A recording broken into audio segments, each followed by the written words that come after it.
بسم اللہ الرحمن الرحیم۔ البدر، کسی مصنف کے شیخ الشیخ تک اس کی سند کے علاوہ دوسری سند سے کم واسطوں کے ذریعے پہنچنا۔ موافقت میں کیا تھا بولا؟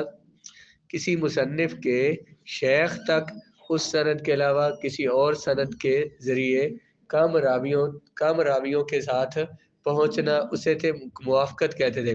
یہ اس سے اوپر والے شیخ یعنی شیخ الشیخ جو استاد تک کسی مصنف کے، مثلا کسی مصنف جو مثلا امام بخاری سے ایک بندہ ایک حدیث روایت کرتا ہے، اور وہی حدیث جو ہے وہ امام بخاری کے شیخ تک اس کی سند پہنچتی ہے، اور کم راویوں کے ساتھ اس کے کسی اور سند سے وہی حدیث بیان کرتا ہے، اور اس میں وہ امام بخاری کے شیخ تک پہنچ جاتا ہے اور کم واسطوں سے پہنچتا ہے، اس کو موافقت کہتے ہیں۔ تو اگر اسی حدیث میں یعنی کم راویوں کے ساتھ مصنف کے شیخ الشیخ امام بخاری کے استاد کے جو استاد ہیں ان تک کم واسطوں کے ساتھ پہنچے، اس کو بدل کہتے ہیں۔ ایک حدیث ایک سند سے روایت ہے، تو امام بخاری نے ایک سند سے روایت کی ہے، تو کوئی بندہ وہ مصنف کتاب کے، انہوں نے کتاب حدیث جمع کی ہے، مصنف کتاب کے جو شیخ ہیں ان سے وہ حدیث کسی اور سند سے روایت کرے لیکن اس میں واسطے کم ہو، تو اس کو کیا بولتے ہیں؟ موافقت۔ اور اگر اسی طرح امام بخاری کے شیخ کے جو شیخ ہیں ان تک کم راویوں کی تعداد سے کم راویوں کے ساتھ ان تک پہنچ جائے، جس کو کیا بولتے ہیں؟ بدل کہتے ہیں۔ امام ابن حجر عسقلانی فرماتے ہیں یہ اسناد بھی یہی نہیں، ہم تک کا نبی ان مالک کے طریق سے پہنچتی ہے، اور دونوں سندیں قتیبہ کی بجائے کانبی پر، اگر قتیبہ کی بجائے ادھر پچھلی مثال میں کیا کہا؟ موافقت کی مثال میں امام ابن حجر کہتے ہیں کہ امام بخاری اپنے شیخ قتیبہ سے اور امام مالک کی سند سے ایک حدیث بیان کرتے ہیں۔ اگر ہم اس کو امام بخاری کی سند سے بیان کریں تو ہمارے اور قتیبہ کے درمیان 8 واسطے بنتے ہیں۔ اگر ہم اس حدیث کو بیعی ابو العباس سراج جو امام بخاری کے شیخ ہیں اگر ان کی سند سے ان تک پہنچائے تو پھر قتیبہ اور ہمارے درمیان 7 واسطے بنتے ہیں۔ تو قتیبہ کے جو شیخ ہیں ان کا نام کیا ہے؟ قانبی، جو امام مالک سے روایت کرتے ہیں۔ کہتے ہیں اگر ہم اسی حدیث کو یا کسی اور حدیث کو ہم امام بخاری نے جو حدیث بیان کی ہے صحیح بخاری میں، اگر ہم اس کو امام بخاری کے شیخ قتیبہ کے جو شیخ ہے قانبی ان تک روایت کریں تو اس سے ہم کم راویوں کے واسطے کے ساتھ ان تک پہنچ جاتے ہیں، اس کو کیا بولیں گے؟ بدل کہیں گے۔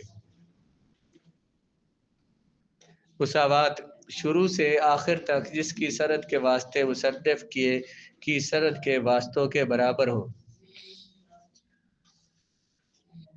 امام ابن حجر فرماتے ہیں امام نسائی ایک حدیث روایت کرتے ہیں اور ان کے اور نبی کریم علیہ السلام کے درمیان 11 اشخاص کا واسطہ ہے۔ بیعی وہی حدیث ہمارے لیے ایک اور سند سے مروی ہوتی ہے، ہمیں ایک اور سند سے ملتی ہے، تو ہمارے اور نبی کریم علیہ السلام کے درمیان بھی 11 اشخاص ہیں، تو ہم امام نسائی کے واسطوں کی تعداد کے اعتبار سے برابر ہو گئے۔ امام نسائی کی روایت کرتے ان کے درمیان اور رسول اللہ کے درمیان 11 واسطے ہیں، تو امام ابن حجر کہتے ہیں کہ ہم اسی حدیث کو روایت کریں تو ہمارے اور رسول اللہ کے درمیان بھی 11 واسطے ہو، تو ہم اس سند میں امام نسائی کے برابر ہو گئے، مساوی ہو گئے، اس کو مساوات کہتے ہیں۔ کہ حدیث کی سند کے شروع سے لے کر آخر تک سند کے جتنے واسطے ہیں، مصنف کی کسی کتاب کے مصنف کے راویوں کی تعداد کے برابر کسی اور کے بھی راوی ہو جائے، اتنے واسطوں سے ہی وہ رسول اللہ تک پہنچ جائے، تو وہ اس مصنف کے ساتھ کیا ہو گیا؟ برابر ہو گیا ہے، اس کو مساوات کہتے ہیں۔ مصافحہ، سند کے راویوں کی تعداد شروع سے آخر تک کسی مصنف کے شاگرد کی سند کے روات کے برابر ہو، اس کا نام مصافحہ ہے۔ مثلا سند کے راویوں کی تعداد شروع سے آخر تک کسی مصنف کے شاگرد کی سند کے راویوں کے برابر ہو۔ مثلا امام بخاری نے ایک حدیث روایت کی اور ان کے درمیان رسول اللہ علیہ والسلام کے درمیان 10 واسطے ہیں. ان کے یہ مصنف کتاب ہے جنہوں نے صحیح بخاری میں حدیثیں جمع کی ہے. ان کے کوئی شاگرد جو ہے وہ کسی اور سند سے حدیث بیان کرے اور ان کی سند میں بھی اور ان کے درمیان اور رسول اللہ کے درمیان بھی اتنے واسطے ہوں جتنے ان کے شیخ امام بخاری اور رسول اللہ کے درمیان واسطے ہیں، تو اس کو کہتے ہیں مصافحہ، کہ وہ اپنے شیخ کے ساتھ مل گئے تو اپنے شیخ سے ملاقات کرتے تھے. جب ان سے ملتے تھے تو وہ عام طور پر مصافحہ ہی کیا کرتے تھے، اس لیے اس کا نام مصافحہ رکھ دیا گیا کہ گویا اس نے اپنے شیخ سے ملاقات کی ہے، اپنے شیخ کے ساتھ مل گیا ہے. اس کی مثال امام نووی یوں بیان کرتے ہیں، بلکہ چوتھی قسم ایک اور آگے نا،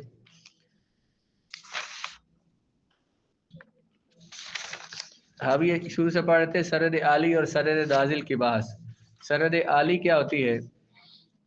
سند عالی میں آگے کتنی صورتیں بیان کی ہے کہ نبی کریم کے قرب کی وجہ سے سند عالی ہو جائے گی، یا کسی جو حدیث کے جو مشہور امام ہے ان کے قرب کی وجہ سے کوئی سند عالی ہو جاتی ہے، یا پھر سیاہ ستہ اور دوسری جو کتابیں ہیں حدیث کی کتابیں ان کی روایت میں قرب کی وجہ سے سند عالی ہو جاتی ہے. اور ان کتابوں میں قرب کیسے ملتا ہے؟ اس کے 4 طریقے ہیں: موافقت اور بدل، مساوات اور مسافہ.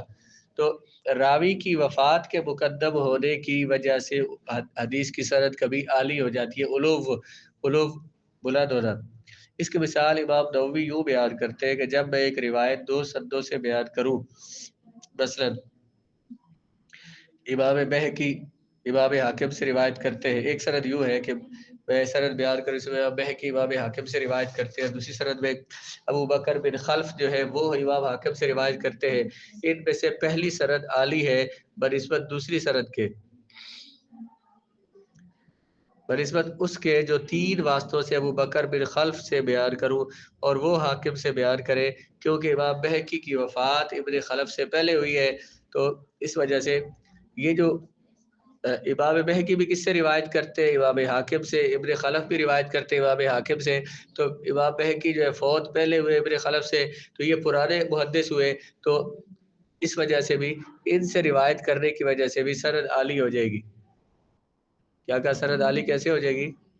کہ کوئی کسی سند میں کوئی راوی جو ہے اس کی وفات پہلے ہے دوسری سند کے راویوں سے، تو اس وجہ سے بھی ان کی سند جو وفات پا گئے ان کی سند عالی ہو جائے گی. تقدیم سما کے سبب علو، شیخ سے پہلے سما کرنے کی وجہ سے علو حاصل ہو، تو جس نے شیخ سے پہلے سنی ہوگی اس کی سند عالی ہوگی. ایک حدیث کو ایک محدث سے کسی نے پڑھی، حدیث پڑھی، اس کے ایک شاگرد نے اس سے حدیث پڑھی، پھر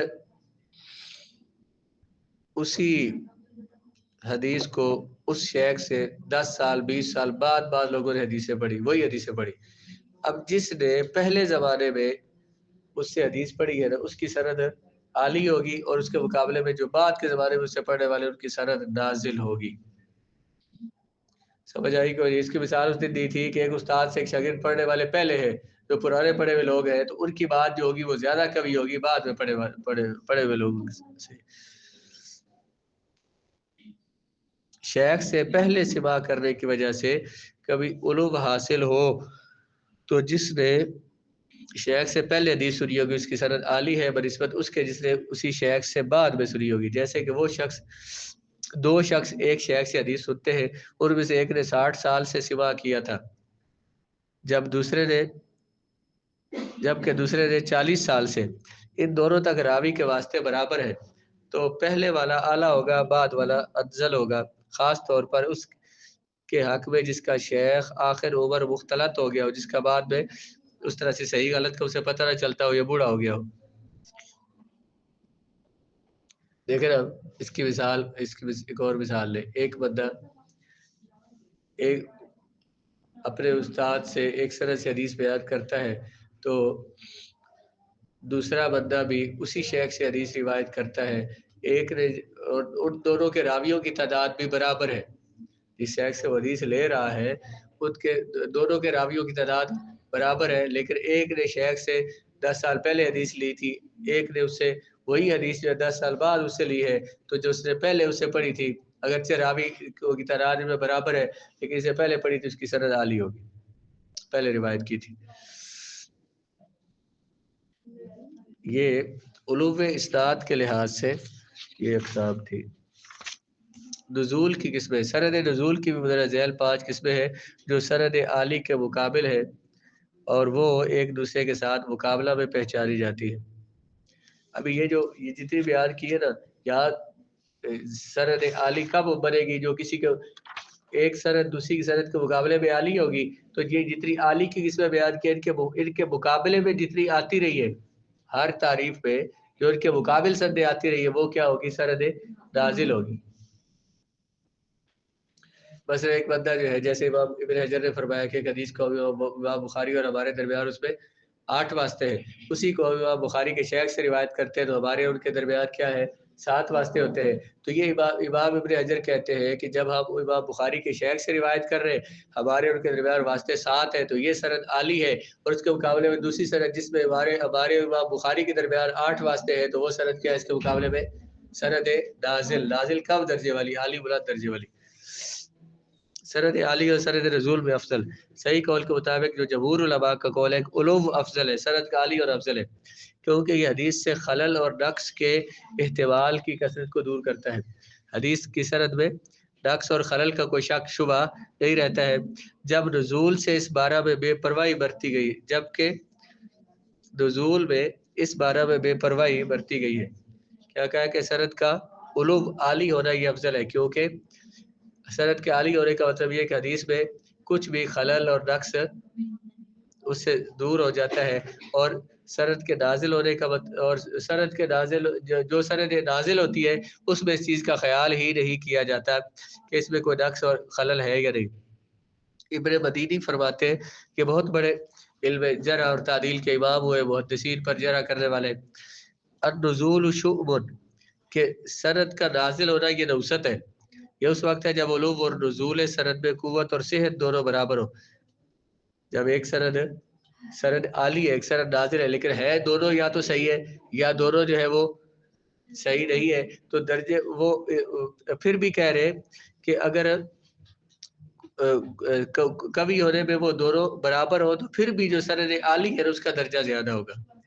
جب نازل سند کسی فائدہ کے ساتھ نمایاں ہو تو سند نازل افضل ہوگا، جیسے عالی سند کی نسبت سند نازل کے راوی ثقہ احفظ اور افقہ ہو۔ جب عالی سند کی جب نازل سند کسی جب سند نازل ہے اس میں کوئی ایسا فائدہ ہو تو پھر سند نازل افضل ہو جائے گی۔ کہتے ہیں ایک سند میں سند نازل ہے، یعنی اس میں راوی زیادہ ہے، دوسری سند میں راوی کم ہے، لیکن سند نازل میں جو راوی ہے نا وہ زیادہ ثقہ ہے، تو پھر اس سند نازل کو سند عالی پر فوقیت حاصل ہوگی۔ اس پر کتابیں اسانید عالی اور نازل کے لیے کوئی خاص تصانیف موجود رہی ہے، لیکن علماء محدثین نے ثلاثیات کے نام سے چند اجزاء منفرد طور پر لکھی ہے، اور اس سے ان کی مراد یہ ہے کہ مصنف اور نبی کریم علیہ السلام کے درمیان 3 شخص ہیں۔ محدثین نے ثلاثیات کے نام سے کچھ حدیثیں لکھی ہے جن میں یہ بیان کیا گیا کہ رسول اللہ اور مصنف کتاب کے درمیان 3 شخص ہیں۔ اس میں اشارہ ہے کہ علماء کرام عالی سند کا خیال کیا کرتے تھے۔ ان ثلاثیات میں ایک ثلاثیات بخاری ہے جو امام ابن حجر کی ہے، اور دوسری ثلاثیات احمد ابن حنبل ہے جو سفارینی کی کتاب ہے۔ یعنی انہوں نے امام ابن حجر نے کیا کیا، امام بخاری کی وہ حدیثیں جن میں امام بخاری اور رسول اللہ کے درمیان 3 واسطے سے ان کو الگ سے جمع کیا، انہیں ثلاثیات بخاری کہا، اور سفارینی نے کیا کیا کہ امام احمد بن حنبل کی وہ حدیث جن میں ان کے درمیان رسول اللہ کے درمیان 3 واسطے تھے ان کو جمع کیا۔